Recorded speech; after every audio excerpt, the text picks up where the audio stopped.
Alright, Ravens. Let's do a little thought experiment. Humor me on this one, it'll be quick. I want you to close your eyes. I'm going to say 2 words in a second here, and I want you to get a good picture in your mind. Ready? Okay. Armored Core. Alright, you can open your eyes again. What did you see? Did you see a specific mech? Maybe a mission, perhaps? An enemy? Maybe you heard an iconic line. Well, chances are, in each of those scenarios, there was some sort of AC in there. Whether they were assisting you, fighting you in the arena, or trying to claim the bounty on your head, ACs are everywhere in the games, and people definitely get their favorites when they play. In today's list, I want to go over the most popular ACs, the ones you get to see and interact with, the ones on the covers of the games, and the ones that have had a lasting impact on the community. This is the Ravens Cortex Top 10 Most Famous ACs in the franchise. Oh yeah, major spoilers for almost all the games. You've been warned. Before we get into number 10, I want to talk about our honorable mentions. It should probably be mentioned that in this list, we're going to be going over the most popular and famous of the AC pilots. This doesn't always mean that they are the strongest or have the most missions, but have an iconic look or reputation that precedes them. Let's get into our honorable mentions. Zenaida. Zenaida is our token last Raven representative, and you really can't talk about iconic ACs without talking about just how hard Zenaida's battle is in Last Raven. That being said, her lippy attitude and hard fight doesn't really outweigh how iconic some of the other designs are, and her exceptionally rare and expensive Kotobukiya kit is a testament to her popularity. I'm still waiting on a reprint for those.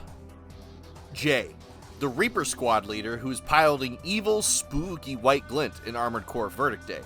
Seeing White Glint make an appearance in Generation 5 was awesome, but if you need to imitate, you probably aren't as good as the original. I have to say though, the NWGIX looks awesome, and the boss fight itself is a blast, and the whole opening cutscene was a love letter to fans who had Gen 4 as their favorite. Jay's voice acting is impeccable, but if I had to pick a Gen 5 voice actor to put over him, I think Chief takes the cake. Old King. Okay, I'm not putting him on this list because I want to do an entire video on him, but man, this guy rules plot-wise. But unless you beat all 3 stories of 4 Answer, you probably have no idea who he is. Not that iconic, but certainly one of the most polarizing figures in Armored Core history. Big White. These guys show up all the way through Armored Core Silent Line and are remotely controlled ACs. They don't really have any character though, seeing as how they're just AI controlled bots. They certainly do leave an impact on the player though for their difficulty spike in Silent Line. Iguazu.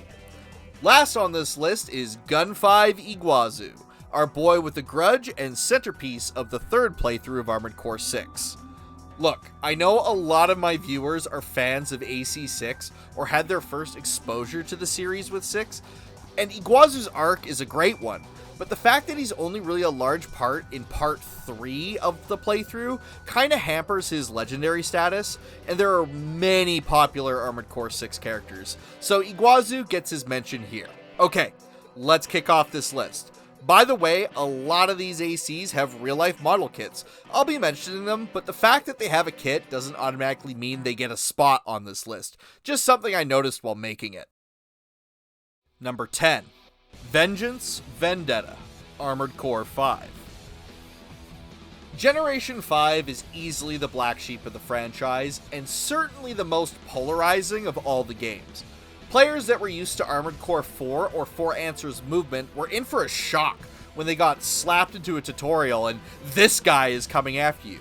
Oh, you're just learning how to use your weapons properly and move with your sluggish as hell AC? Sure hope nobody brings out this giant glowing chainsaw and rams into you at high speed, instantly killing you in the tutorial mission. And right after Fran hypes you up too. He certainly sets a bombastic and intense entrance. Vengeance is the villain side of the original Vendetta AC.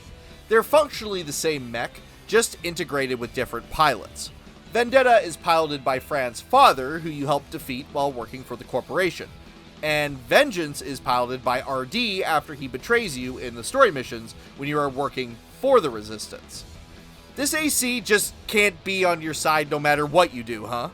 I personally have a difficult time distinguishing the specific parts in 5th gen, usually just able to tell if the parts are kinetic energy, thermal energy, or chemical energy resistant at a glance. But Vengeance? He's different.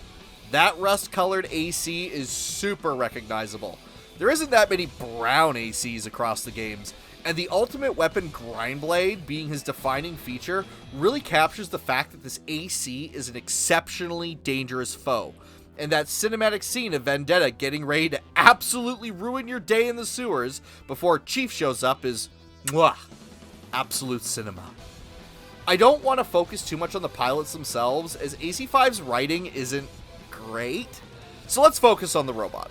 Vengeance was one of the few AC5 ACs to actually get a Kotobukiya kit alongside Chief, and the kit is gorgeous. It comes with a grind blade, as it should, and the grind blade is so iconic it has its own kit as well. Vendetta and Vengeance, and their grind blade, get our number 10 spot on this list. Number 9. Jacko, Armored Core Nexus, and Armored Core Last Raven. Heavy ACs don't get a lot of love in the games, at least as far as being influential characters. I really do wish there was more super heavy tank ACs that had a personality and lots of lines across the series, but outside of Kamui Mark 17, who doesn't say anything, and Takafumi Arisawa, we don't get that much heavy rep. But the fact that Jacko is in this game makes me forget all of my problems. Ed Weiss's write-up on Jacko sets us up for our main ally or antagonist quite well. He is a young, charismatic pilot who used to lead Raven's Ark. After the Ark's collapse, Jacko vanished and most believed that he had perished. This turned out to not be the case, and he eventually re-emerged alive and well. His piloting skills have grown rusty with the passing of time, but there is no underestimating the strength of the organization that he controls, namely Vertex. I love Jacko. This guy has nads. Big steel Karasawas. And that's what it takes to declare war on the entirety of Crest, Mirage, and Kisaragi. Yeah, sure. I know that they are weaker and formed together as Alliance now, but like, seriously? Forming Vertex along with a bunch of other ACs in a fight to the death against the 3 corps that functionally ran the world for who knows how long? That takes guts, and I'm all here for it. Jacko rocks a heavy bipedal design and looks absolutely fantastic while doing it. Not only that, but his weaponry just exudes absolute aura. Bringing the legendary Karasawa in his right arm and the CR-WL-95G portable grenade launcher on his left arm, coupled with his punishing dual backslot missile launchers, this guy will hurt you with anything that makes contact. Circling back to the story, Jacko is one of the most important, if not the most important character in Last Raven. For those who aren't acquainted with Last Raven's story, here it is in a nutshell. Jacko splits off a large chunk of Ravens to form Vertex and declares war on Alliance, a group formed by the remnants of the major corporations who were illegally leveraging contracts with Ravens through the Ark. Effectively, he's deciding to take on who are the superpowers with a bunch of like-minded Ravens. But instead of doing a sneak attack, that man declares that he's gonna come after them in 24 hours. What an absolute beast. Now, I know Jacko isn't a particularly hard fight in the games that he shows up in, and I haven't even touched on his second loadout that uses the Centaur vertical launchers, but he certainly has the gravitas of a leader, and his mech color scheme is iconic to boot. We haven't even touched on the fact that Jacko actually knows about the pulverizers ahead of time in Last Raven. Lastly, I just want you to listen to how Jacko sounds towards the end of the game. He's completely gone off the deep end. There's a Raven I want you to eliminate. It's still hard to believe that someone I had so much respect for could betray me at this most critical time. There's no doubting his guilt, though. He must be punished. I'm sure he believes his actions are justified. but he also knows the consequences he must face. Don't fail me, Raven. Does that sound like the voice of a man you want to get on the bad side of? It gives me chills every time. Jacko leads his fellow Ravens to the number 9 spot. Klein, Annihilator, Armored Core 2, and Armored Core Master of Arena. Alright, this one's gonna maybe cause a bit of a commotion, but with the research I did, it's a fun little theory, so I'm running with it. If you have more info, I'd love to hear it in the comments. Klein is the big bad of Armored Core 2, a Frightener and Ninebreaker pilot that was present on Earth before his escapades on the Martian surface. Klein shares a lot with our previous entry, Jacko, by being an effective leader. Sure, in the end, he doesn't get his way, but that doesn't detract from the fact that he absolutely trounced the LCC and functionally wiped out all competition on Mars to the point that he almost crashed a moon into the surface. Klein AC is awesome. Awesome enough to be on the cover of Armored Core 2. Another Kurosawa-wielding powerhouse, Klein customizes AC by swapping out a few of the weapons, but mostly uses the same Zeomatrix AC in the opening cinematic. Klein in the games is stated to be really old enough to be a part of an old Earth group called Raven's Nest. You guys ever heard of that one? On top of this, he's one of the few pilots to hold a legendary Ninebreaker title, which pretty much means you were the best. In Armored Core 2, Ares has the Ninebreaker title and also rocks a Kurosawa and Moonlight. Darn, those things are popular. I wonder if there was some sort of list that went over popular weapons. Where things get interesting, though, is that Klein shares a lot of similarities with the character Fritz, who pilots Annihilator in the Armored Core Master of Arena novel. On top of this, Fritz shares the use of the Kurosawa weapon, is on a mission to hunt down and eliminate Nineball, which we find out he is later successful in doing, and works for, you guessed it, Raven's Nest. Well, partially. Does this confirm that Fritz and Annihilator is Klein? No. But hey, if you didn't know about our character surrogate in Armored Core Master of Arena, you do now. Don't worry, I have a lot more to talk about for these guys coming up in the big old Klein specialized video I'm working on, but hey, I thought I'd give you a little taster here. Klein unfortunately suffers from the problem of being in a Generation 2 Armored Core game, which means that his health is about 30% of what it should actually be, so none of his fights are particularly difficult. As for Annihilator, you can see him in the opening cutscene of Armored Core Master of Arena, and there's plenty of promotional material that covers him as well. Being the face of both Armored Core 2 and Master of Arena, Klein and his Earth alias, maybe, Fritz Bine, occupies our number 8 spot. Number 7, Otsdarva, Maximilian Thermidor, Armored Core for Answer. In the Armored Core series, you normally don't get the opportunity to deal with the number 1 ranked AC pilots in general gameplay. Sure, sometimes they show up and absolutely make a statement, a la Nineball in Armored Core Master of Arena, but besides that, they're usually these monolithic characters that you don't particularly interact with. Ares in Armored Core 2 doesn't make an appearance, same with Ace or Mobius, or really any of the top-ranked Ninebreakers. In For Answer, they were like, nah, he's gonna show up, and actually let you partner with him on multiple occasions. Otsdarva, piloting his next Stasis, is a character that a lot of people really like. He's a character that loses a lot of his mystique if you fall into the trap of not paying attention to all the context clues that Miyazaki loves to throw at players in his game. Stasis is certainly one of the most unique-looking top-ranked ACs in the series. His Type Lahir frame is super lanky and doesn't fully look like it could take a hit well, and keep swinging. But you better believe that if you do run into Stasis, hitting him is going to be the first of your worries, and might be the last if you can't keep up with him. For those wondering who haven't played Armored Core for Answer and are confused as to why this Otsdarva guy got paired up with this Maximilian Thermidor guy, it's because they're the same person. In either mission where you fight with or against White Glint, this guy decides to fake his own death. Whether or not White Glint is actually in on it is up for debate. But Otsdarva dies, sinking into the ocean after a booster malfunction, and returns as the totally not same guy Maximilian Thermidor, leader of the Orca Brigade. Thermidor has some plans and he wants to make them come together with his shadowy cabal of warriors. Players, Love Otsdarva / Thermidor for the impact he has on the story. He's in all 3 final missions, which of course makes him important in every path. He shows up to stop you when you become an absolutely horrific person in the Old King path.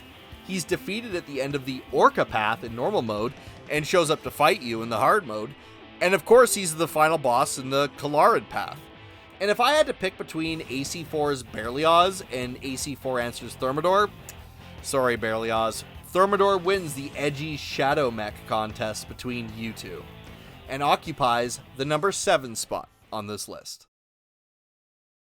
Number 6, Oracle, Evangel, Armored Core Nexus, and Armored Core Last Raven. Evangel is one of those characters that people either love or absolutely hates for what he represents in the series. Armored Core Nexus is a huge point of contention for players since it was the breaking point for Generation 3.5.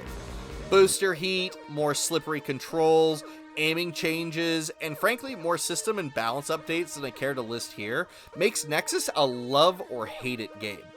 Now that caveat's out of the way, because I knew it would be brought up, let's talk about Oracle. Funnily, in Armored Core Nexus, he's more of a rival that challenges the Raven to friendly competition. But outside of a few notable exceptions, Oracle here is one of the first ACs we see in an opening cutscene that we can actually fight. A lot of the ACs in opening cutscenes aren't in their respective games. Anfang and Red Sun in Armored Core 1, all of the weird Project Phantasma mechs in the Phantasma opening. Sure, we can swing at Nineball in Massive Arena, but continuing the trend from here, there aren't a lot of main characters from opening cinematics to fight up to this point in the release timeline. Oracle looks awesome, and actually has 2 significantly different builds in the series. His more famous build, the Armored Core Nexus one, has a much more muted palette, which is showed off in the very stylized opening of the game. Oracle is an absolute unit of AC design. Featuring a full Mirage set chassis, its metallic blues and silvers are cut through with the inclusion of his golden moonlight laser blade. Speaking of gold, his emblem might be one of the best looking in the series, and that's quite a statement considering the absolute gorgeous pieces of art the emblem designers make in this series. Oracle kind of goes off the deep end in terms of character in Last Raven, where all of the success of his piloting might have gone to his head. He backstabs Alliance, joins Vertex, betrays Vertex, then tries to murder you. All the while talking about how great he is in your mail. On top of this, his design changes to be much more loud in terms of color scheme. Still maintaining the cold colors, he instead ditches his Mirage exclusive chassis for a crest core and upgrades his weapons, but still maintains the iconic moonlight. Oracle is really liked by fans for his whole grudge aspect he brings to the series. Unlike Iguazu, Oracle isn't a complete narcissist when we meet him in Nexus, and you slowly get to see his descent into madness once Last Raven kicks in. This makes him quite popular. Popular enough to have at least 3 Kotobukiya kits, as well as a figure in the OneCoin series of gacha boxes. The red limited release Oracle kit, while not canon, is a slick looking mech, and I would love to have seen this version in one of the games. Oracle is one of the few ACs that actually gets to have an arc across multiple games, and his Nexus loadout actually shows up in Last Raven as Crow Predator in the VR arena. Love him or hate him, we've all seen that opening cutscene from Armored Core Nexus, and we all love that. Oracle hops in as Pulverizer and claims the number 6 spot. Number 5, Raven, Nightfall, Armored Core 6. Oh boy, Nightfall. How many of you fellow Ravens got a chill when you entered that mission and literally everything was wiped out, only to have Nightfall turn around and give us one of the coldest stare downs in the history of mech combat? I know it had an effect on me, and that perfectly sculpted silhouette among the flame-soaked sky will stick with me as a pilot for as long as I live. Nightfall, piloted by Raven, is the guy that we decide to rip off and steal the identity of so that we can go to work on Rubicon. And man, he really makes us earn that title. One of the major reasons this guy stuck with people so much is that if you are new to the franchise, the term Raven wasn't really used for a long time, and it was sorely missed by the older fan base. In Generation 4, we were called Lynx, and in Generation 5, we were just called the Pilot or the Mercenary. That means we weren't called Ravens for a period of almost 17 years. Do you know how old heads like me felt when Handler Walter dropped the, Raven, this could work, in the tutorial mission? I lost my goddamn mind. Okay, back to Nightfall. Nightfall rocks two of the most iconic weapons in Armored Core 6, loved by new players and vets alike. The Melonite Songbird's dual-shot back-mounted grenade launcher, and arguably most popular weapon in the entire generation, the Balaam Industries PB-033M Ashmead Pile Bunker. All that being mounted on the very recognizable Orbiter frame, which doesn't stray far from the base RAD set. He also rocks the frankly iconic at this point, Shade Eye head part, which we all know slams down and lets us know he's coming for us in his respective mission. Raven, of course, isn't just loved because of his badass posing and fun as hell fights. He's also loved for the symbolism that he represented for a lot of players. Pilots were beginning to lose hope that FromSoft had abandoned the players. Short of the Verdict Day servers persisting, we hadn't gotten a new game or any real support in almost a decade. When Nightfall showed up in the Fires of Rubicon release trailers, Ravens worldwide rejoiced. Whether or not that hype stayed for them after the game's release is for each player to decide, but people were amped. We weren't forgotten amongst all the Souls-like games that From had been pushing out. It was really something special. Nightfall, of course, doesn't have any lines. His operator instead talks for him. Raven is the other player character surrogate, another exceptionally powerful AC pilot who has the strength to change the power dynamic on the planet of Rubicon, and people love him. Nightfall also received a model kit in the 30-minute missions range, and is much more accessible in the West than the Kotobukiya brand pieces. They're smaller, but they're still awesome. If you weren't a fan of Armored Core 6, you probably don't like this guy for what he represents, but man, as a silent antagonist, he speaks absolute volumes, and he occupies the number 5 spot. Number 4, Anfang, Phoenix, Armored Core 1. Okay, this one pains me to put so low. Yes, I would put him at number 1 if I wasn't trying to be objective. But I really do try to be as objective as possible when I make these lists. You know that thought exercise I made you guys do at the start of the video? When I closed my eyes, Anfang is the AC that I see. I know people who have been around on the channel from the start know that I'm an Armored Core 1 Turbo fanboy. I wear that badge with pride. But I understand that some people may have been confused at just me saying the name of the AC. And for that, I can't in good conscience put Anfang higher than some of the other pilots on this list. Anfang was a trendsetter. Literally. Think about the most iconic parts in the series, and Anfang probably has some sort of variant of the most recognizable part equipped on him. Red glowing mono eye head that is present in the whole series? Equipped. 1,000 shot machine gun that is universally liked across pretty much every game that it's in? He's got it. Base anti-missile system nipple gun classic core? Check. 15 shot foldable back mounted grenade launcher? Yeah. Do I need to keep going on? Because I could. I love this guy. He set the standard on what an AC actually is. Now, I know for an AC that doesn't actually show up in any missions in the games he's in, I'm putting him pretty far up here, but he does indeed make an appearance in his generation. Anfang in the Japanese version, or Phoenix in the English release, actually shows up in Armored Core Master of Arena as the head of the EX Humanoid Legs division, and he lives up to his fame. Being one of the Human Plus enhanced pilots in the game, he is a veritable fortress of firepower, using the same tricks that players would normally use to knock out opponents with relative ease.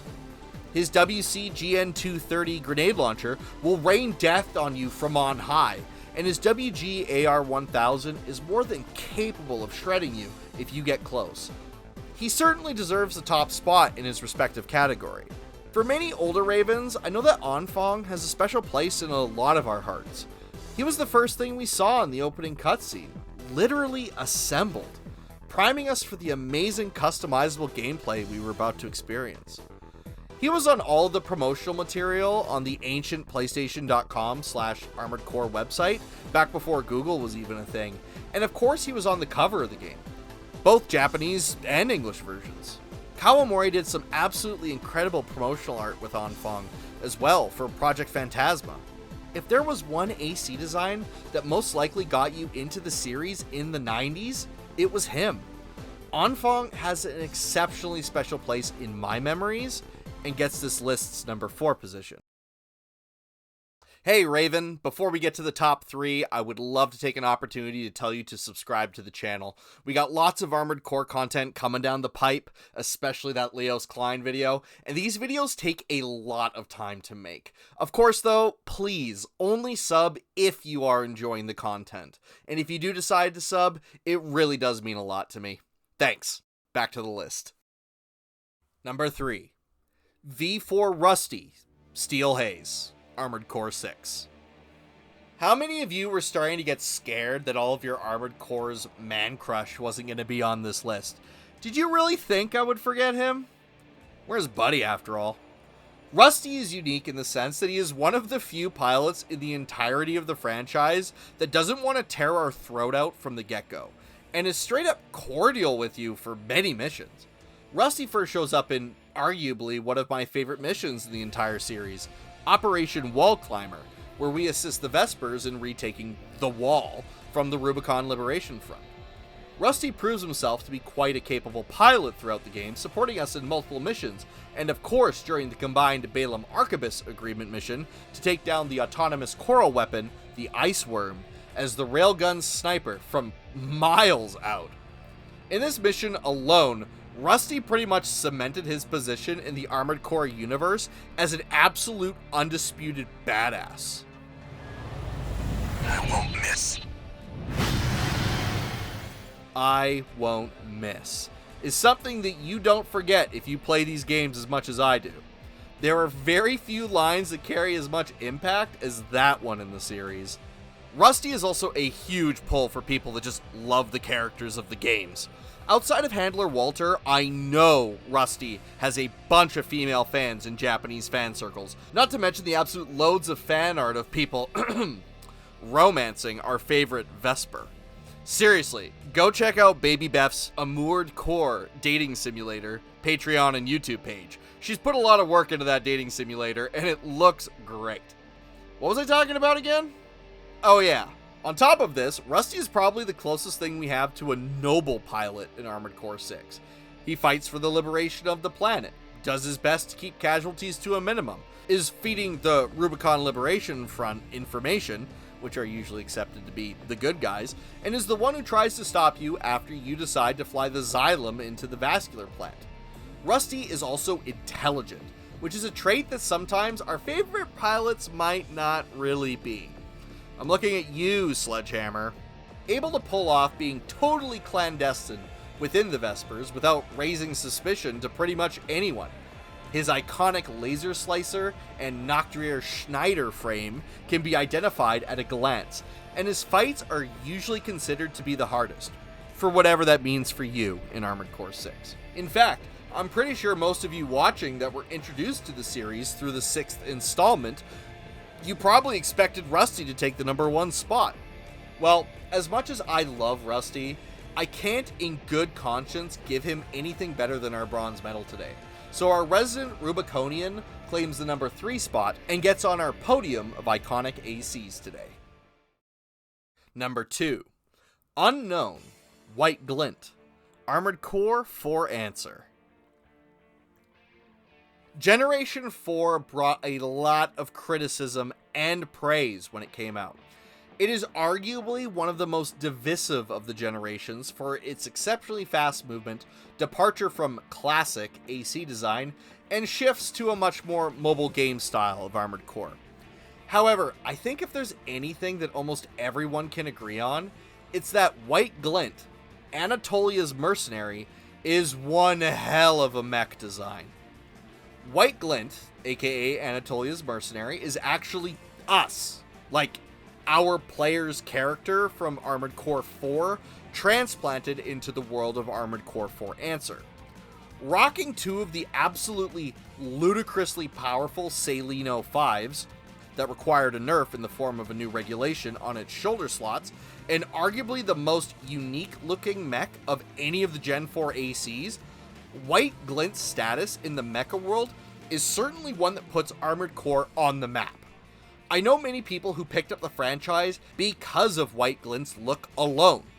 Not only that, but as much as I want to say other ACs look amazing in their respective cutscenes, I personally love Matsukaze, the tank AC in Armored Core 5's opening, I don't think any intro comes close to the absolute badassery factor that White Glint in Armored Core 4 Answer's opening cutscene has. The activation of the assault armor, the grabbing of the helicopter tail, the attack on the Spirit of Motherwill, God, it's just the best. The only real problem with White Glint is that he doesn't really have much character. That's, of course, by design. It's supposed to be us, after all, our legendary status as the protagonist from the previous game. This is reflected by their ability to just get plot armor in the game as well. They're so skilled they can snipe specific parts like boosters out from the rank 1 AC. And in their hard mode mission, comes back from the dead after he's defeated once. Not only that, but White Glint occupies the prestigious 9 slot in the Kalarid rankings. For those who don't know, pilots who occupy the 9th slot in the respective games' arenas are usually very powerful pilots. But this isn't always true, of course. But guess what? Glinty Boy gets himself to contribute to that reputation. Glint is also theorized to have intentionally worked with Otsdarva to set off the Orca path, but that's a topic for another video. It feels a bit like cheating to give the player character the number 2 slot, but White Glint is so legendary that the final boss of Verdict Day even wants a slice of his fame. If the big boss characters from other games wants your look and your tech, you probably did something right. White Glint claims the silver medal today. Number 1. Hustler 1, Nineball, Armored Core 1, Master of Arena, and others. Come on, guys, you knew he would be here, right? Like, it wasn't even close that anyone could come close to this guy. Sure, White Glint spans 2 games, but Nineball, his legacy spans almost all of them. For the uninitiated, Nineball, piloted by Hustler 1, is the final AC enemy from the first Armored Core game, but has so many appearances in other games that I would be stuck here listing them for the rest of this entry. Nineball is the ultimate form of what mid-weight bipedal ACs strive to become. He set the stage for what was classified as good in arena builds for the rest of the games. Middleweight biped legs? Most rank 1s have those. Grenade launchers? Check. Human plus? You betcha. Absolutely imbalanced weapons that the player can't even get normally? You better believe it. Nineball is so influential to the series that pilots that attain the top rank in the series are known as Ninebreakers. Let that just set in for a moment.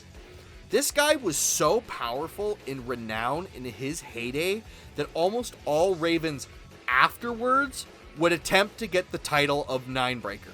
And the best part, he's not even a human, but kicked off the whole AI as an enemy trope in the Armored Core series. It is worth mentioning that he has a totally cool guy persona that was given to him in the official art book, but this is proven to just not be him by the end of Armored Core 1 or Master of Arena. But okay, that's all fine and good. What makes him so iconic? Well, for one, he's on the cover of at least 2 games, has a game named after him, shows up as a boss in 4 of them, and of course has a cameo in Last Raven as a VR arena opponent. You would have a hard time finding any fan of the series who's played before AC6 that doesn't know who Nineball is. Of course, I would be remiss if I didn't at least mention his Seraph version either. Nineball does get a supercharged final boss version of his AC in Armored Core Master of Arena, known as Nineball Seraph, which of course also garners a bunch of praise and fame, but also has a lot of qualities that don't quite make it the same as the other ACs on this list. So let's just touch on that one for a second and leave it there. It's really hard to pick just a single thing about Nineball that makes him so iconic. The developers do their best to include things about him in most of the games. His emblem is reward in some generations. There are pilots in-universe that claim to be descendants of him. And he's referenced in games that don't even have him as a character. I'm hard-pressed to find any AC in the entire series that comes close to the reputation that Nineball has. And for that reason, he gets our gold medal spot today as the most iconic AC of the Armored Core franchise. That's it. That's my list of the top 10 most iconic ACs in Armored Core. What are your guys' top ACs or pilots? Do you think anyone could take Nineball's place as number 1? Let me know in the comments below. Looking for some iconic parts to go with your iconic ACs? Check this video out where I go through a ton of fan favorites. Or if you want a different flavor, here's a list of 10 weapons I think just don't meet the grade. Don't forget to subscribe if you enjoy the content, and I'll see you in the next one, Ravens.